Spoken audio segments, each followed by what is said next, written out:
Hello student, welcome to Sadhana classes. मैं इस video में कक्षा 10 के फिजिक्स के पहले चैप्टर प्रकाश का परावर्तन था अपवर्तन का चौथा लेक्चर लेके आया हूँ।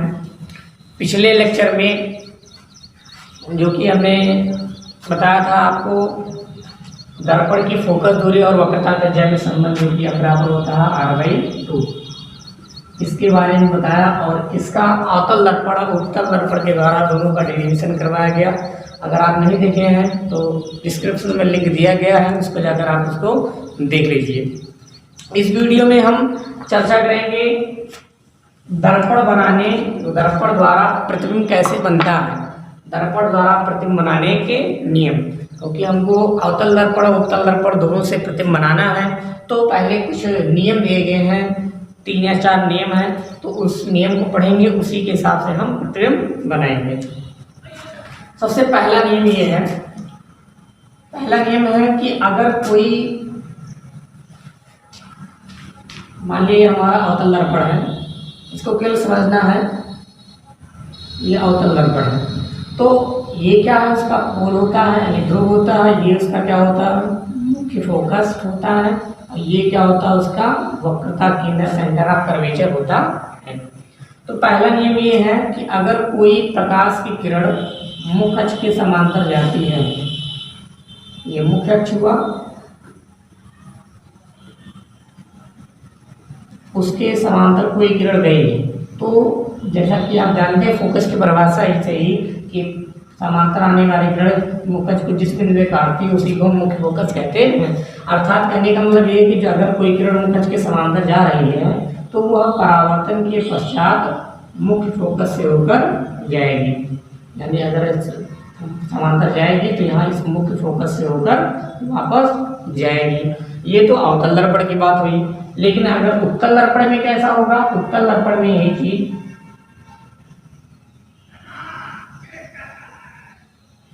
उत्तल दर्पण में अगर देखिए, उत्तल दर्पण का ध्रुव यहाँ होता है, फोकस दूसरी तरफ होता है, यह मैंने बताया कि क्यों होता है, फोकस ये होता है, सेंटर ऑफ कर्वेचर इधर होता है। तो इधर क्योंकि हम जैसे अध्ययन करने के लिए वस्तु हमेशा हम परावर्तक तल की वस्तु हमेशा बाएं साइड में रखते हैं, जैसा कि हमने बताया था कि परावर्तक तल से होगा, तो क्या करते हैं अध्ययन की सुविधा के लिए हम क्या करते हैं, हमेशा वस्तु को बाएं तरफ ही रखते हैं। तो यहाँ पर भी किरण, यहाँ मान लिया वस्तु रखा, यहाँ से कोई किरण आ रही है मुख्य अक्ष के समांतर, तो यहाँ से जो किरण आएगी, अब जानते हैं परावर्तन होगा, पर नहीं कि यहाँ से अभी जैसे हमने कहा फोकस से होकर जाएगा, इधर तो फोकस से होकर नहीं आ सकता, क्यों, क्योंकि यहाँ से परावर्तन हो जाएगा, इधर किरण नहीं आ सकती, लेकिन इस फोकस की सीध में जा सकती है। जैसे इसको इधर आने के लिए देखने का होगा, इधर चला जाएगा, तो इसको हम क्या कहेंगे, पहला नियम ये है कि अगर कोई किरण मुख्य अक्ष के समांतर आती है तो वह या तो मुख्य फोकस से होके जाती है या मुख्य फोकस से आती हुई प्रतीत होती है। इस किरण को अगर पीछे की तरफ बढ़ाएंगे, लगेगा ये किरण यहाँ से निकलने चाहिए, यहीं से जा रही है लेकिन लगेगा हमको यहाँ से, तो उसको कहते हैं प्रतीत होता है। तो पहला नियम ये है कि मुख्य अक्ष के समांतर आने वाली किरण दर्पण से परावर्तन के पश्चात या तो फोकस से होके जाती है या फोकस से आती हुई प्रतीत होती है। अवतल दर्पण में फोकस से होके जाएगी, जबकि उत्तल दर्पण में फोकस से क्या, वो फोकस से आती हुई प्रतीत होगा। दूसरा इसी का जस्ट रिवर्स है, इसी का जस्ट रिवर्स है कि अगर हमारा कोई अवतल दर्पण है,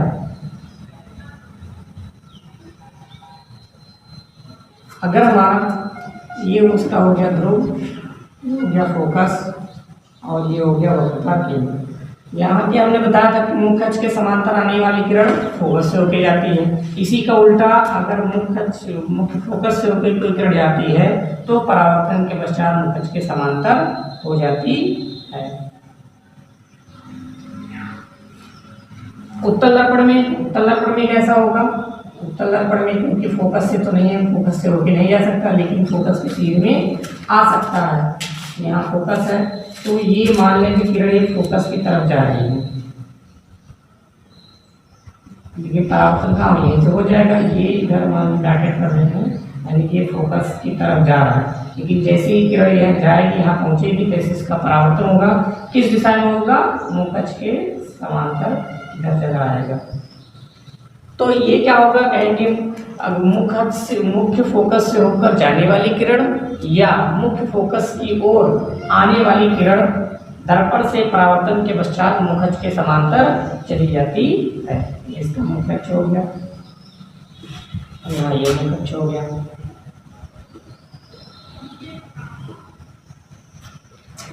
तो दोनों एक दूसरे के उल्टे हैं। पहला क्या है, मुख्य अक्ष से होकर जाएगा, मुख्य अक्ष के समांतर होगा तो फोकस से होकर जाएगा या फोकस से आती हुई प्रतीत होगा।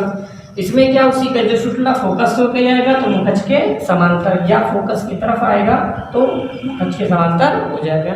आपको याद रखना है कि यहाँ अवतल में आपको मुख्य फोकस से होके जाएगा और उत्तल में मुख्य फोकस से आती हुई प्रतीत होंगी। तो आप केवल इतना याद रखिए, फोकस से जा रहा है तो मुख्य अक्ष के समांतर और मुख्य अक्ष के समांतर जा रहा है तो फोकस से होकर जाएगा। तीसरा जो है, तीसरा सबसे आसान है। तीसरा जो है, ये मान लिया अवतल दर्पण है, ये इसका वक्रता केंद्र हो गया। अगर मानना हमारी कोई किरण वक्रता केंद्र से होके जाती है तो यह क्या होता है, उसी मार्ग से वापस लौट जाती है, यानी जिस मार्ग से इधर से गया तो यहीं से टकरा कर वापस लौट आता है। ऐसे ही सेम आपका अवतल दर्पण में भी है, इसमें आपका वक्रता केंद्र इधर होता है तो ये वक्रता केंद्र की तरफ जा रहा है, वक्रता केंद्र नहीं बोलेगा लेकिन वक्रता केंद्र की तरफ, तो ये यहाँ से ऐसे जाएगा और यहाँ से टकरा करके वो वापस उसी दिशा में लौट आएगा। तो कहेंगे कि वक्रता केंद्र से होकर जाने वाली या वक्रता केंद्र की ओर आती प्रतीत होने वाली किरणें दर्पण से परावर्तन के पश्चात उसी मार्ग से वापस लौट आती है। तो ये हो गया दर्पण द्वारा प्रतिबिंब बनाने के 3 नियम, जिसमें पहला आपका ये नियम है कि मुख्य अक्ष के समांतर आने वाली किरणें दर्पण से परावर्तन के पश्चात मुख्य फोकस से होकर जाते हैं या फोकस से आती हुई प्रतीत होती हैं। दूसरा, मुख्य फोकस से होकर जाने वाली किरण या मुख्य फोकस की ओर आती हो प्रतीत होने वाली किरण दर्पण से परावर्तन के पश्चात मुख्य अक्ष के समांतर चली जाती है। तीसरा है वक्रता केंद्र से होकर जाने वाली किरण, वक्रता केंद्र से होकर जाने वाली किरण दर्पण से परावर्तन के पश्चात उसी मार्ग से वापस लौट जाती है। अच्छा, ऐसा होता क्यों है, तो बता दिया जाता है कि हाँ ये उसी मार्ग से क्यों वापस लौट जाता है, क्योंकि हम जानते हैं ये क्या है, इसका त्रिज्या, वक्रता त्रिज्या ये भी होता है, ये भी वक्रता त्रिज्या है, क्योंकि दूरी क्या होती है, बराबर होती है। यहाँ पर अगर हम कोई स्पर्श रेखा खींचेंगे तो स्पर्श रेखा और त्रिज्या के बीच में 90 डिग्री का कोण बनता है, यानी कि इस पर अविलंब है। और जब भी अगर कोई किरण, ये मान लिया अविलंब है और किरण ऐसे ही जा रही है तो वापस टकरा कर सीधा वापस लौट भी जाती है। क्यों लौट जाती है, क्योंकि अगर ये किरण हमारे इधर आती है तो अविलंब भी यही, किरण भी यही, दोनों के बीच का कोण 0 अंश, यानी आपतन कोण क्या हो गया, 0 अंश। आपतन कोण सदैव परावर्तन कोण के बराबर होता है, यानी परावर्तन कोण भी क्या होगा, 0 अंश होगा। तो जिधर से आएगा उधर से वापस लौट आता है। तो ये जानकारी के लिए हमने बता दिया, याद रखने का आपको 3 नियम है। अब इस 3 नियमों की सहायता से हम अवतल दर्पण और उत्तल दर्पण का प्रतिबिंब बनाएंगे, जो कि अवतल दर्पण से वस्तु की भिन्न भिन्न स्थितियों, यानी अलग अलग जगह वस्तु को रखेंगे तो उस हिसाब से अलग अलग तरीके का प्रतिबिंब बनता है। तो अवतल दर्पण से हमारे 6 प्रकार के प्रतिबिंब बनेंगे और उत्तल दर्पण से 2 प्रकार का प्रतिबिंब बनता है। अवतल दर्पण से 6 प्रकार का प्रतिबिंब बनेगा कैसे, जैसे देख लेते हैं। जैसे यहाँ उसका ध्रुव हो गया, ये फोकस हो गया और ये क्या होगा, वक्रता केंद्र हो गया। सबसे पहले हमारा वस्तु हो जाएगा अनंत पे, यहाँ पे रखा हुआ है, मान लेंगे बहुत दूर अनंत पर रखा हुआ है। उसके बाद कहेंगे कि हमारा ये पहली कंडीशन हो गई। उसके बाद कहेंगे अनंत और वक्रता केंद्र के बीच में रखा हुआ है, दूसरी कंडीशन हो गई। उसके बाद कहेंगे हमारा वक्रता केंद्र रखा हुआ है, तीसरी कंडीशन हो गई। उसके बाद कहेंगे हमारा वक्रता केंद्र फोकस के बीच में रखा हुआ है, चौथी कंडीशन हो गई। उसके बाद कहेंगे फोकस पे रखा हुआ है, 5वीं कंडीशन हो गई। उसके बाद कहेंगे फोकस और ध्रुव के बीच में रखा हुआ है, 6वीं कंडीशन हो गई। तो ये अवतल दर्पण के 6 कंडीशंस हैं, जबकि उत्तल दर्पण से केवल 2 कंडीशन बनते हैं, क्योंकि अवतल दर्पण का फोकस इधर और वक्रता केंद्र इधर होता है, इसलिए इसमें 2 कंडीशन, एक आपका अनंत होगा और एक अनंत और दर्पण के बीच में कहीं भी रख सकते हैं, क्योंकि अनंत और दर्पण के बीच में कहीं भी रखते हैं तो देखते हैं प्रतिबिंब एक ही तरीके का बनता है। इसलिए इसमें केवल 2 कंडीशन होती हैं, केवल अनंत और वक्रता, अनंत और दर्पण के बीच में होता है। तो अब हम चलते हैं बनाने अवतल दर्पण से प्रतिबिंब कैसे बनता है वो देखेंगे। तो अब हम अवतल दर्पण द्वारा प्रतिबिंब का बनना देखते हैं। सबसे पहली कंडीशन जो कि हमने कहा, वस्तु होनी चाहिए जब वस्तु अनंत पर हो। अवतल दर्पण द्वारा बनाना तो सबके लिए सबसे पहले हम एक अवतल दर्पण बनाएंगे।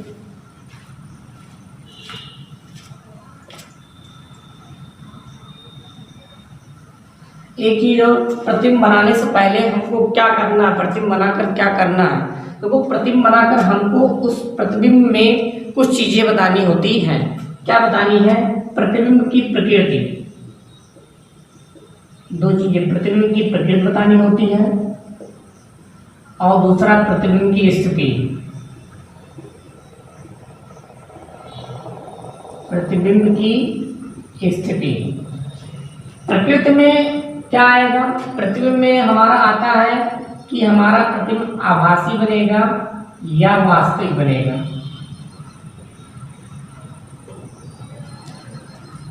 दूसरा उल्टा बनेगा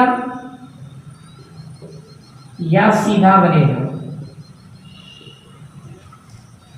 तीसरा हमारा आएगा छोटा बनेगा या बड़ा बनेगा या बराबर बनेगा। ये तीन चीजें प्रतिबिंब की प्रकृति में आएंगी कि हमारा प्रतिबिंब आभासी बनेगा या वास्तविक बनेगा, सीधा बनेगा या उल्टा बनेगा, छोटा बनेगा या बराबर बनेगा या बड़ा बनेगा। ये कैसे हम बताएंगे? तीसरे और लास्ट जो है हमारा प्रतिबिंब की स्थिति है, प्रतिबिंब हमारा कहाँ बन रहा है वो प्रतिबिंब देखकर हम बताएंगे कि कहाँ बन रहा है। आभासी, जैसा कि हमने बताया, आभासी प्रतिबिंब कब बनता है? जब किरणें मिलती हुई प्रतीत होती हैं। जब किरणें मिलती हुई प्रतीत होती हैं तो वो प्रतिबिंब हमारा आभासी प्रतिबिंब होता है, और अगर किरणें वास्तव में मिलती हैं तो हमारा वास्तविक प्रतिबिंब होता है। वैसे भी आभासी प्रतिबिंब जो होगा हमेशा दर्पण के पीछे बनेगा, आगे नहीं बनेगा। तो वहां से हम देख के जान जाएंगे कि हमारा प्रतिबिंब आभासी होगा या वास्तविक होगा। दूसरी चीज, अब सीधा बनेगा या उल्टा बनेगा, तो वैसे ही जानते हैं कि वास्तविक प्रतिबिंब सदैव हमारा उल्टा बनता है और आभासी प्रतिबिंब सदैव सीधा बनता है। या दूसरा तरीका, जब हम प्रतिबिंब बनाएंगे तो वस्तु को हमेशा मुख अक्ष के ऊपर रखते हैं।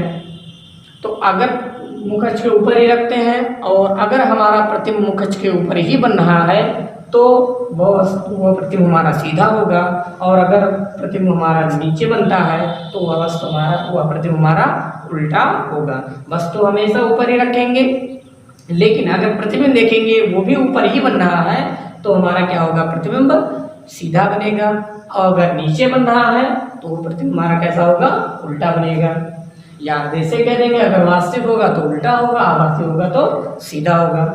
तीसरे आपका छोटा बनेगा, बड़ा बनेगा या बराबर बनेगा, तो वो चित्र देखकर हम बता सकते हैं कि हमारा वस्तु कितना बड़ा है, उसकी तुलना में हमारा प्रतिबिंब छोटा है, बराबर है या छोटा है, या बड़ा है या बराबर है। और स्थिति भी हम प्रतिबिंब बनने के बाद ही देख पाएंगे।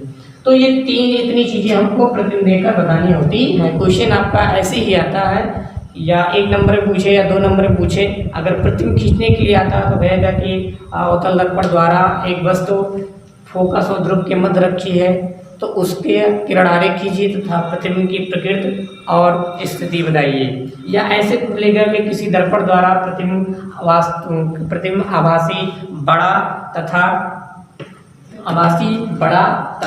सीधा बनता है, तो वह दर्पण कैसा होगा? वह, या ऐसा कह सकते हैं, वह प्रतिबिंब, वह वस्तु हमारा कहाँ रखा हुआ है। या ऐसा कह देगा कि हमारा वस्तु प्रतिबिंब के वक्रता के अंदर फोकस के बीच में रखा हुआ है, प्रतिबिंब की प्रकृति बताइए। तो आप उसको किरण आरेख खींचेंगे और उसके बाद उसकी सहायता से हम देखकर बताएंगे।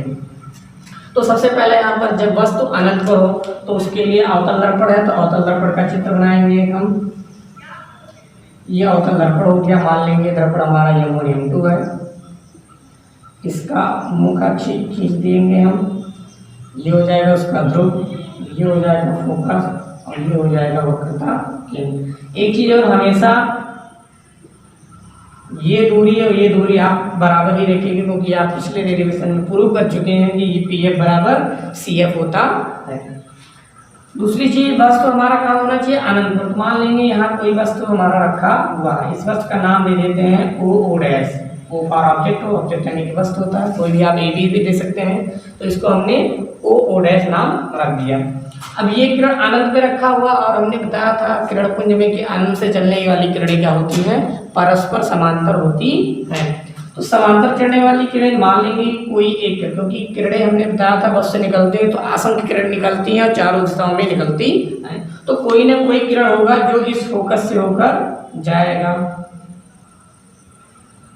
तो मान लेंगे कोई किरण है जो मुख्य फोकस से होकर गई। अब मुख्य फोकस से अभी हमने बताया कि अगर किरण फोकस से होकर जाती है तो परावर्तन के पश्चात वो मुखज के समांतर चली जाती है। तो फोकस से गई, समांतर चली गई। अब प्रतिबिंब बनाने के लिए कम से कम 2 किरणों की जरूरत है। हमने 3 नियम बताया, उन 3 नियम में से आप कोई 2 नियम लगा सकते हैं जो लगने लायक है। तो 2 किरणें हमेशा, क्योंकि 2 किरणें जहाँ काटती हैं वहीं सभी किरणें काटती हैं। तो दूसरा किरण मान लेते हैं वो वक्रता केंद्र से होके जा रहा है, लेकिन इसके समांतर होना चाहिए, क्योंकि किरणें आपस में समांतर होती हैं अनंत से चलने वाली किरणें। तो ऐसा किरण खींचेंगे जो कि इस किरण के समांतर हो और वक्रता केंद्र से होकर जाए।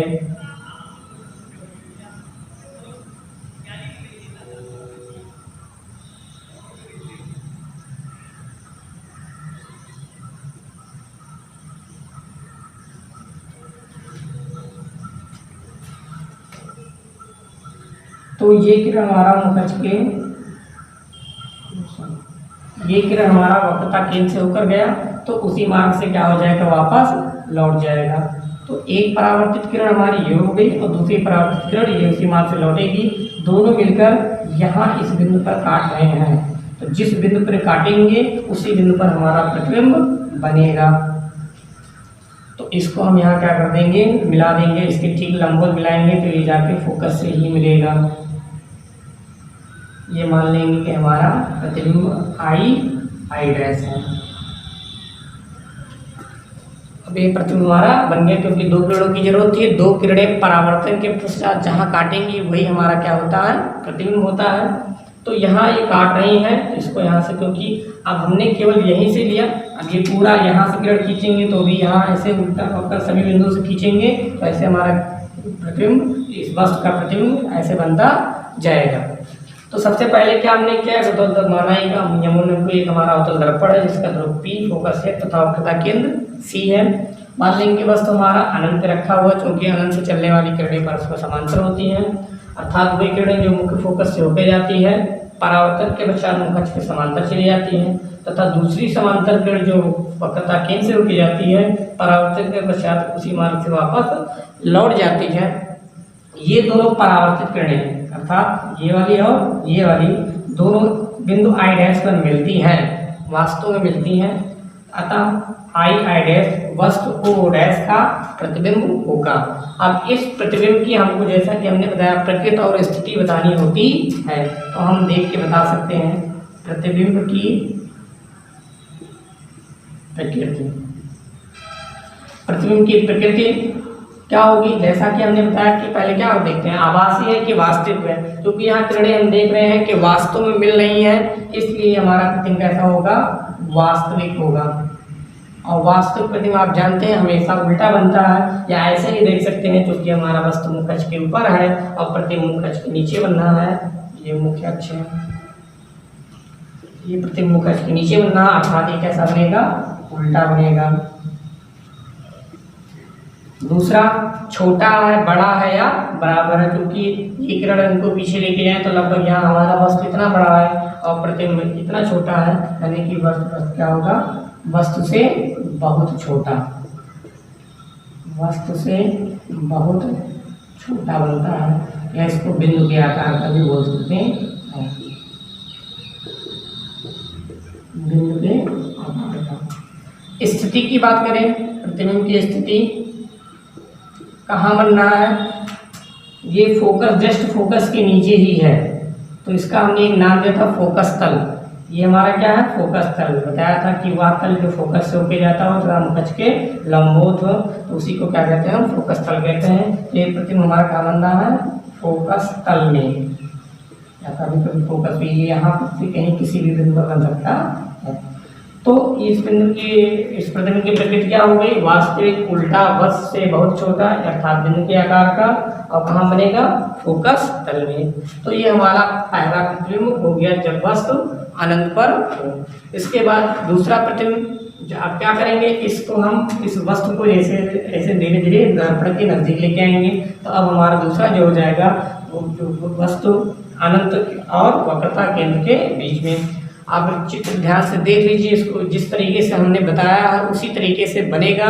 और इस वीडियो को आप रोक के इस चित्र को आप बना सकते हैं, ठीक से बनाइएगा, क्योंकि चित्र का ही सब कुछ खेल है। अगर चित्र गड़बड़ हो गया तो आपका सारी चीजें गलत हो जाएंगी। दूसरा आपका कंडीशंस है जब वस्तु हमारा अनंत और वक्रता केंद्र के बीच में, अंत यहाँ नहीं मान लेंगे, वक्रता केंद्र यहाँ दोनों के बीच में वस्तु रखा हुआ है। उस वस्तु का अब नाम दे देते हैं कि हमारा ओ डैश है, तीर लगा देते हैं ताकि स्पष्ट है कि हमारा उल्टा बनेगा या सीधा बनेगा। तो ये हमारा दर्पण है M1 M2, जिसका ध्रुव P फोकस है, वक्रता केंद्र C है। अब सबसे पहले जैसा कि हमने बताया कि दो किरणें लेनी है। दो किरणें आप कोई भी ले लीजिए, मान लेंगे कि हमारा कि पहला किरण जो कि है मुखज के समांतर जा रहा है। अब चूंकि जानते हैं मुखज के समांतर आने वाली किरण परावर्तन के पश्चात कहाँ से होकर जाएगी, मुख्य फोकस से होकर जाती है। तो ये किरण हमारी परावर्तन के पश्चात मुख्य फोकस से होकर चली जाएगी। दूसरी किरण जो है, अब हम तुमको दूसरी किरण लेनी है। दूसरी किरण मान लेंगे वक्रता केंद्र से जा रही है, तो इसी बिंदु से निकला है, तो इसी बिंदु से वो भी किरण निकालेंगे, नहीं बीच में से नहीं, एक ही जगह से किरण निकालेंगे। तो मान लेंगे दूसरा किरण हमारा वक्रता केंद्र से होकर जा रहा है। तो वक्रता केंद्र से किरण आने वाली किरण उसी मार्ग से वापस लौट जाती है, इधर से आएगी उधर से वापस लौट जाएगी। अब एक परावर्तित किरण हमारा ये हो गया, दूसरा परावर्तित किरण ये, दोनों यहाँ पे काट रहे हैं। इसको मान लेंगे बिंदु I डैश और इसको जस्ट लंबवत यहाँ से इसे मिला देंगे। ये हो गया हमारा प्रतिबिंब, इसको मान लेंगे I। तो वस्तु हमारा हो गया O डैश और प्रतिबिंब हो गया I डैश। तो फिर से देखते हैं, जैसा कि मैंने बताया कि हमारे दर्पण है, ध्रुव P है, फोकस F, वक्रता केंद्र C है। वस्तु हमारा अनंत और वक्रता केंद्र के बीच में होना चाहिए, तो अनंत और वक्रता केंद्र के बीच में रखा हुआ है, वो डैश है। यहाँ से किरण मुखज के समांतर चलने वाली किरण दर्पण से परावर्तन के पश्चात मुख्य फोकस से होकर चली जाती है, तथा दूसरी किरण जो कि वक्रता केंद्र से होकर जाती है, पुनः उसी मार्ग से वापस लौट जाती है। ये दोनों परावर्तित किरण अर्थात ये वाली और ये वाली जो बिंदु I डैश में मिलते हैं, अतः I डैश वस्तु O डैश का प्रतिबिंब होगा। अब इस प्रतिबिंब की भी प्रकृति देखनी है, तो यहाँ ध्यान से देख सकते हैं, यहाँ भी किरणें वास्तव में मिल रही हैं, इसलिए हमारा क्या होगा, वास्तविक होगा। और मुखज के वस्तु हमारा मुखज के ऊपर है, प्रतिबिंब मुखज के नीचे है, तो ये क्या होगा, उल्टा। वैसे भी वास्तव प्रतिबिंब हमेशा उल्टा ही बनता है। दूसरा, वस्तु हमारा इतना बड़ा है, प्रतिबिंब उससे छोटा है, तो यहाँ पे लिखेंगे वस्तु से छोटा। इसके पहले वाला था बहुत छोटा, ये वस्तु से छोटा नहीं, उससे थोड़ा बड़ा होगा। प्रतिबिंब की स्थिति कहाँ देख रहे हैं, ये C और F के बीच में। C अर्थात मतलब वक्रता केंद्र और F मतलब फोकस, लिखेंगे वक्रता केंद्र और फोकस के मध्य। तो ये हो गया प्रतिबिंब की प्रकृति और स्थिति। और ये आपको याद रखना है, ऐसे दिमाग में होना चाहिए कि हाँ हम वस्तु कहाँ रख रहे हैं तो प्रतिबिंब कहाँ बनेगा। क्योंकि क्वेश्चन आप जब क्वेश्चन 1 नंबर में पूछा जाएगा या बोल के पूछा जाएगा कि हाँ वस्तु यहाँ रखा है तो प्रतिबिंब कैसा बनेंगे, तो आप वहाँ तो आप तुरंत प्रतिबिंब बनाइए तब। लेकिन अगर याद रहेगा तो आप भूलेंगे, अगर याद रहेगा तो तुरंत आप जान जाएंगे कि हम प्रतिबिंब हमारा ऐसा होना चाहिए।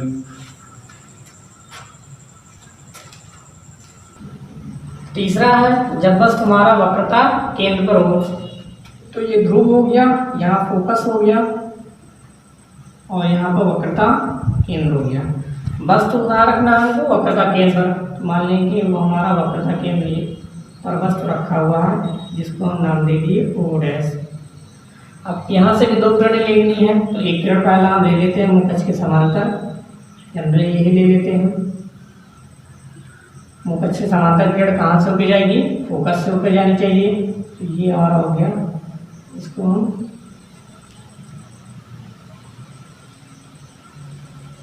फोकस से होकर चलेगी।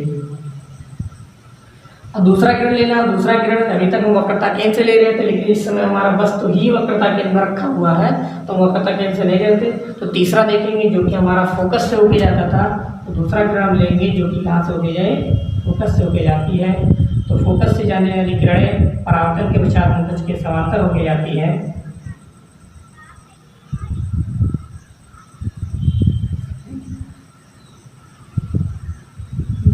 को थोड़ा सा ये बना लेंगे,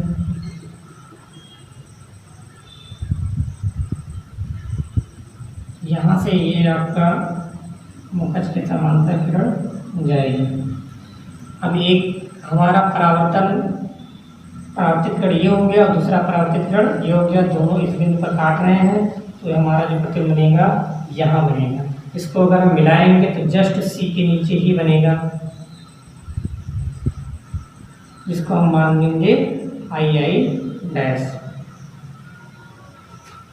तो यहाँ क्या, एक किरण मुखज के समांतर गई जो फोकस से होके गई, दूसरी किरण जो फोकस से होके जा रही है मुखज के समांतर जाएगी। दोनों किरणें बिंदु आई डैश पर मिलते हैं, अतः आई डैश वस्तु ओ डैश का प्रतिबिंब होगा।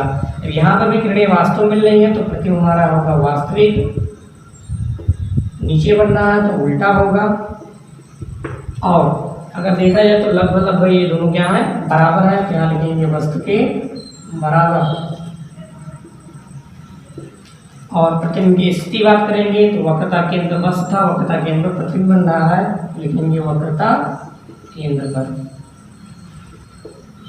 यानी कि अगर वक्रता केंद्र वस्तु रखते हैं तो वक्रता केंद्र पर ही बनेगा और वस्तु के बराबर ही बनेगा। अगला है हमारा चौथा, जब वस्तु हमारा क्या हो, वक्रता केंद्र और फोकस के मध्य, वस्तु को नजदीक लगा रहे हैं, वक्रता केंद्र और फोकस के मध्य यानी कि सी और एफ के मध्य होना चाहिए। यहाँ इन दोनों के बीच में हम वस्तु को रख देंगे, डालेंगे वस्तु का नाम ओ डैश है। फिर से वही क्या करेंगे, एक किरण मुखज के समांतर जाएगी जो कि कहाँ से होकर जाती है, फोकस से होकर जाती है, फोकस से होकर चलेगी। दूसरी किरण मान लेते हैं फोकस से होकर जाती है। फोकस से आने वाली किरणें क्या हो जाती हैं, मुखज के समांतर हो जाती हैं। तो मुखज के समांतर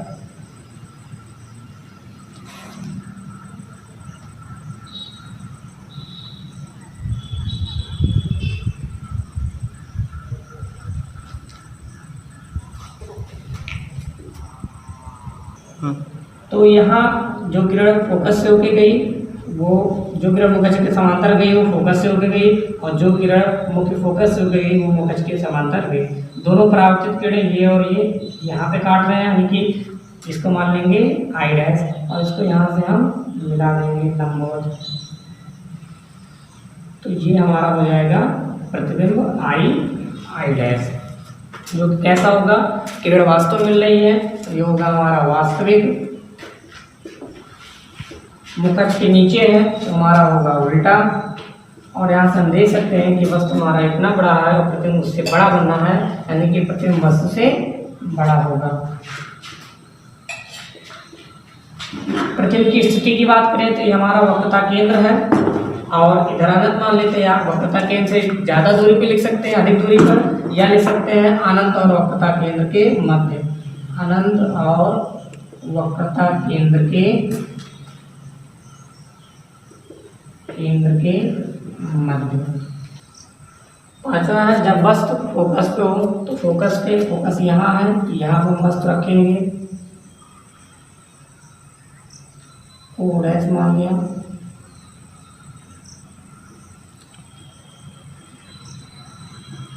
एक किरण मुखज के समांतर जाएगी, परावर्तन के पश्चात ये मुख्य फोकस से होकर जाएगी,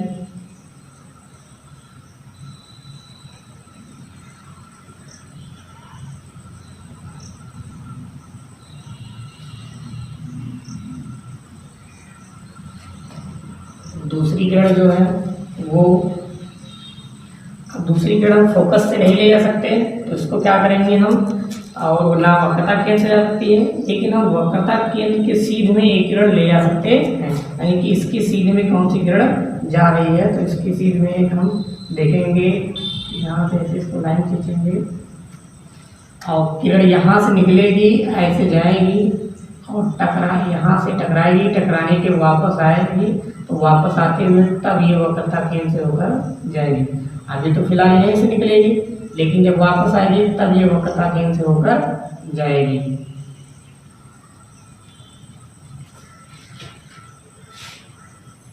फिर उसको अगर सीधा बनाएं,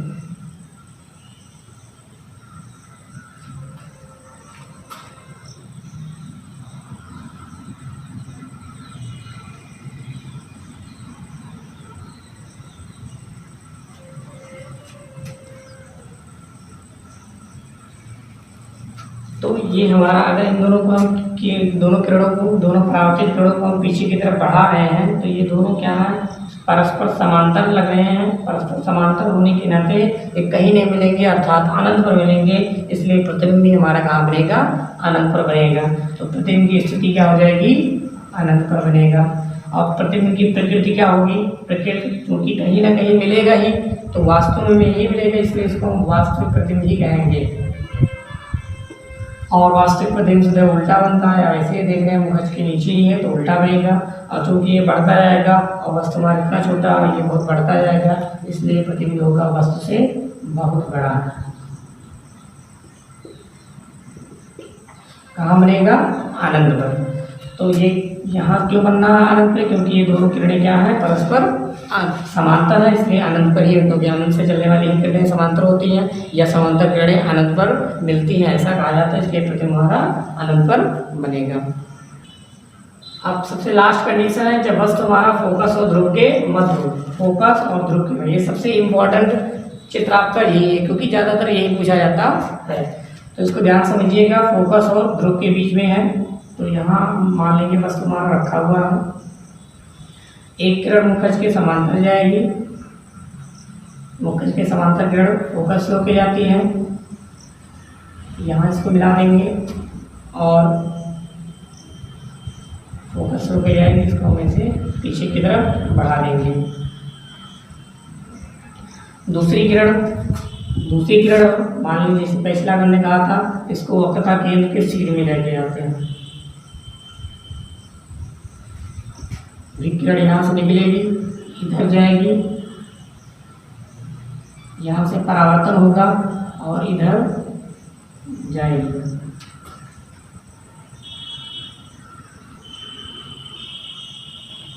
तो यहाँ से अगर हम देखें, ये जो दोनों परावर्तित किरणें हैं, इन दोनों को अगर हम बढ़ाते जाएं तो ये फैलती चली जाएंगी, अर्थात कहीं नहीं मिलेगी, अनंत पर भी नहीं मिलेगी। लेकिन अगर इन किरणों को हम पीछे की तरफ बढ़ाते जाएं,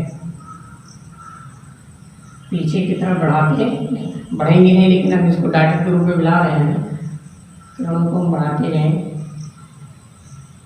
तो ये दोनों बिंदु यहाँ पे मिलती हुई प्रतीत होती हैं। जो हमने बताया था, वहाँ से प्रतिबिंब मिलती हुई प्रतीत होने से बनता है। कैसे बनता है, क्योंकि किरण इसके उधर नहीं जाएगी, लेकिन लगता है कि ये दोनों किरणें इस बिंदु से ही निकल कर आ रही हैं, तो इस बिंदु पर कहेंगे मिलती हुई प्रतीत होती हैं, या ये दोनों परावर्तित किरणें इस बिंदु से आती हुई प्रतीत होती हैं, तो प्रतिबिंब हमारा इस बिंदु पर बनेगा। इसको हम I डैश मान लेंगे। तो अब यहाँ हमारा